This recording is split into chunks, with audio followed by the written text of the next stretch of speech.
What's going on, YouTube, and welcome back to another episode of Equinox Cars. Today we're bringing out the big Dodge Charger today, and I'm super excited to talk to you guys today because it's been a while and I just haven't talked to you guys. So, we just went to the big Chick-fil-A and the big Charger, and everything's big today. I'm going on a little drive and park and chill and stuff like that. I'm gonna go to a little spot just to chill and talk to you guys.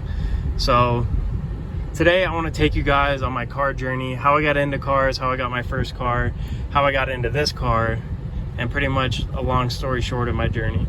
So I've had a lot of cars over my years, and I bought my first one. I'm not gonna lie, it was during COVID.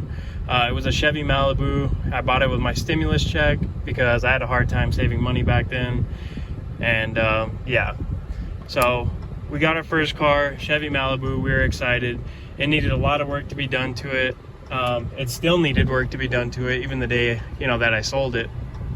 So I bought it for like $1,000. It was a piece of crap. It didn't have the original key, so about a year after owning it, I could not start it sometimes because I had an anti-theft system because the key wasn't original. So I'd have to sit there for 20 minutes like an idiot and then try to make sure the car started. It was missing a coolant hose, so we just had to plug it up because for whatever reason, even the Chevy dealership could not get their hands on the coolant line that would attach to, where it goes to the coolant reservoir where it recycles. So in the summertime it would overheat, in the wintertime it was fine. So I ended up selling that and getting a Subaru Outback, and I only had the Subaru Outback for like maybe a month or two. What happened with that is it had an exhaust leak and it had a rusted catalytic converter, and it was the same thing. I bought that car for like $1,000. The exhaust was loud because it was broken, but that's kind of why I liked it, honestly. We're just gonna chill right here, I guess. But so yeah, so we got rid of that car, and I took the money that I had and went to the dealership, and that's when I got my Nissan Sentra. And I was like, cool, I have a new car. This is sick, nothing wrong with it, passes emissions and all that good stuff. So after that, then I'm gonna turn this down a little bit. But after that, then it was a stick shift. So I was learning on the stick shift. I pretty much got it down, but my partner and I decided that we don't need a stick shift car. It's kind of annoying, when you have to daily commute in a manual transmission. And I know you guys might say like, oh, just learn to do it better and all this. And I agree, I know how to do it. It's just, after a couple weeks of doing it, it just gets annoying, in my opinion. Like, I like my automatic cars that, I can shift, manually on them and stuff like that. So we traded that back in. It was like a 30-day policy and stuff like that, or I could take it back or whatever. And sorry guys, the car's a little bit dirty right now. I definitely need to clean her out. So we took her back, the Sentra, back to the dealership, and we swapped it out for a Mazda 3. So the Mazda 3 was the car I had for the longest, and I absolutely love that car. Took it across country, and then I took it back. I was getting off of work one day, and I ended up getting into a car accident, which totaled the vehicle, unfortunately. It was my fault. I was trying to merge, and it was late at night and it was really dark. I was looking over to merge, and I didn't realize how close we were to a stoplight, and I ended up hitting a Jeep. Thankfully, nobody was injured. That's all that really mattered to me. But this is where my credit took a plunge. And I'm only telling you guys a story so you guys can do, better for yourself and learn from my mistakes as well. So anyway, we had to find a car after that. So we went ahead and got a Jeep Cherokee. But let me rewind a little bit. So once I totaled the Mazda, it took me 6 months to get the claim money, for my insurance claim, for them to pay off the car. So I was $12,000 in debt for like 6 months. And the reason for that is because I'm not going to name the dealership I got it from, but they lost the title to the Mazda. And so I was never able to get it registered. And without the registration, the insurance would never send the money because the car was never in my name. And I'm like, I'm not going to pay for something that you guys owe me money for.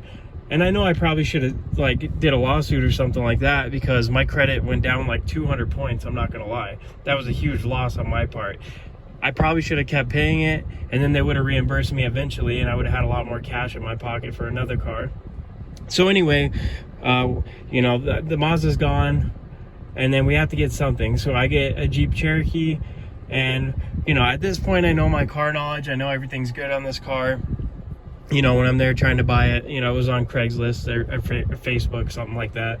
So we meet up with the guy, we drive it around for a while, everything checks out. He has an aftermarket exhaust on it that kind of sounds like crap, but it's whatever. You know, it was another like $2,000 car, no big deal.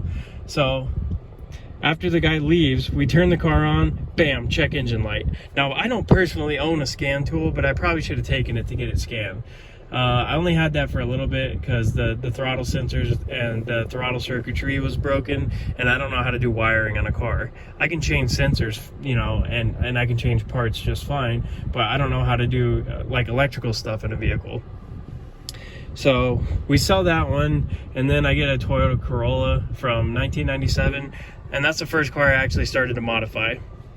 So that thing had 200,000 miles, probably like 50 horsepower. You know, it was not fun at all, but it was reliable, started up every time, didn't leak oil or anything. Car was perfectly fine.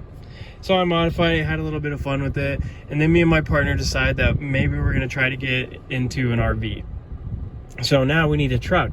So I save my money, I sell the Corolla, and I pick up a Ford Ranger. Now the Ford Ranger, I will say, is probably, besides this car, the best car I've ever owned. It was a 2004 Ford Ranger, mint condition, only 110,000 miles on the clock. That thing was pristine. I got it for $3,500, and then I did my research.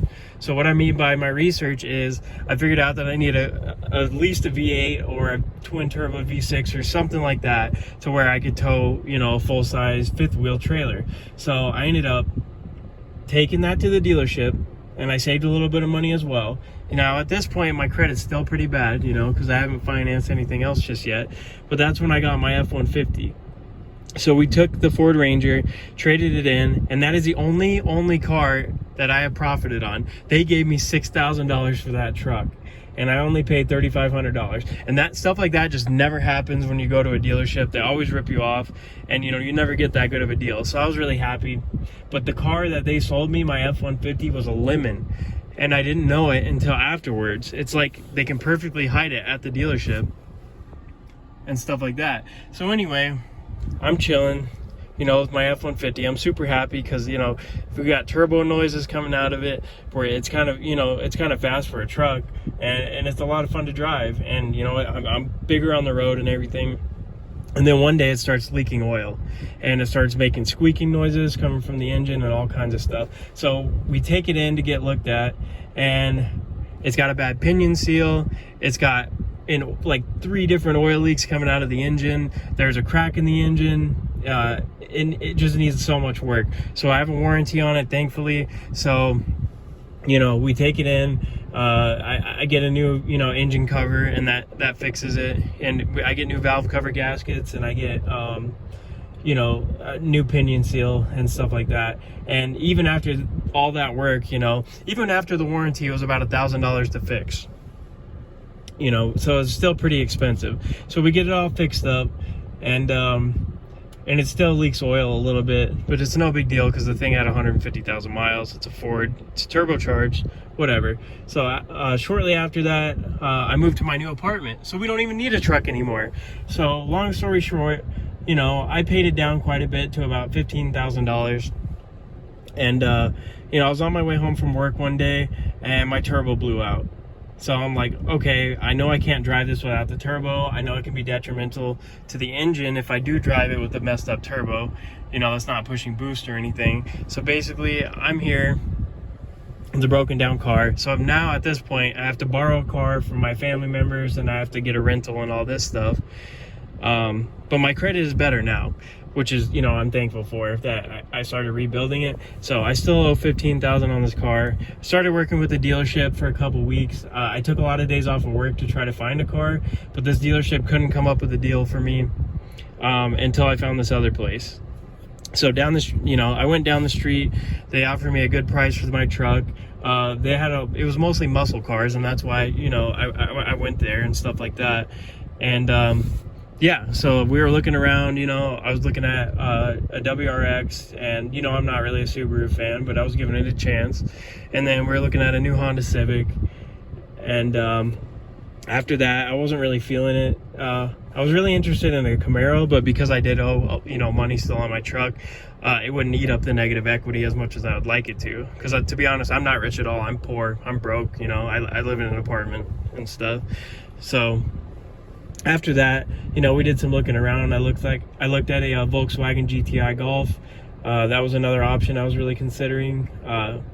And some basic stuff too, you know, like I said, like a Honda Civic, a Subaru Impreza, you know, a couple SUVs and stuff like that. I just wanted something reliable at that point, because I'd been through so many cars that have problems. I just want something reliable. So the nice gentleman that helped me out, and he gave me such a good deal on this car, he went around the corner and he showed me two cars that I instantly fell in love with. He goes around the corner and says, here's a BMW 3 Series that would eat up your negative equity, and then here is a 2019 Dodge Charger, this right here. And I sat in the Charger and I looked at my family. I said, this is the one. I'm gonna get this one. I'm absolutely in love with it. It's got low mileage. It's a 2019. This is my car. And so the dude gave me a deal of a lifetime, honestly, and I'm very grateful for it. I'm definitely in love with this car so much. You know, it's my first muscle type sports car, or my first muscle car, or my first sports car in general. But anyway, you know, zero down, he was able to get me. It was his first sale ever, so he wanted to make sure it happened. You know, my family came with me just for, you know, moral support, and to make sure I didn't make another bad decision, of course, because, you know, us car guys like to make bad decisions. But anyway, you know, he gave me a really, really, really good deal on it, and he you know, pretty much compensated for the entire truck. Of course, we got the truck fixed before we brought it in and stuff like that. But that is my car story. Now, I want to shift on to something else for a little bit, is how I got into cars. So if we go way back from the beginning of my story, when I said I got the Mazda, you know, that was my third car, or my fourth car, you know, that I was in love with. So when I had the Mazda, this is the day that I started taking cars more seriously. And I knew for a fact I wanted to get a really nice car one day, and I'm so grateful I have one now. So what had happened was, I was sitting at a gas station and I had my Mazda, you know, and I worked at this gas station at the time. And so I was sitting outside. I was about to get off of my shift. I was waiting for the next guy to come in. I was taking a break. It was pretty dead outside. It was late at night. It was dark. And I was thinking about supercars and muscle cars and just, you know, JDM cars and just everything. I'm like, what kind of car guy am I? You know, I think I'm going to be a supercar guy one day, you know, like, you know, we all fantasize and, you know, and have dreams and stuff like that and goals in our life. So, you know, that from that day on, I set a goal. And the reason for that, to not buy any more boring cars, is because right after I thought that, this gentleman pulls up in a brand new Huracan, Lamborghini Huracan, and, you know, there's nobody there, so we're out there talking and stuff like that, and I show him my car. He's, you know, cracking jokes at me and stuff like that. It's fine, you know, we're all car guys, we do that. And you know, I'm like, can I take a look at your car? And he's like, yeah, man, go ahead. You know, we're looking at it, I'm taking pictures and stuff.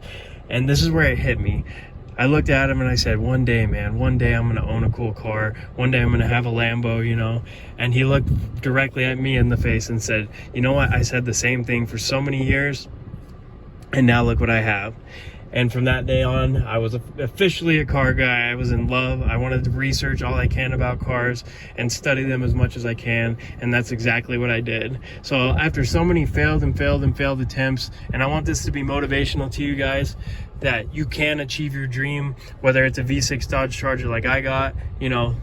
And I never thought I would have any type of muscle car in my life. Even though it's a V6, it's still a sports car to me, still a muscle car. I'm absolutely in love with it. And guess what, guys? I know how to work the system now, and I'm here. I have it, and it's only up from here. So the next car could be a Corvette, could be a Lambo, who knows at this point. But anyways, guys, that was a long story. Thank you guys so much for watching. This is my lovely Dodge Charger, and this has been Equinox Cars. Peace.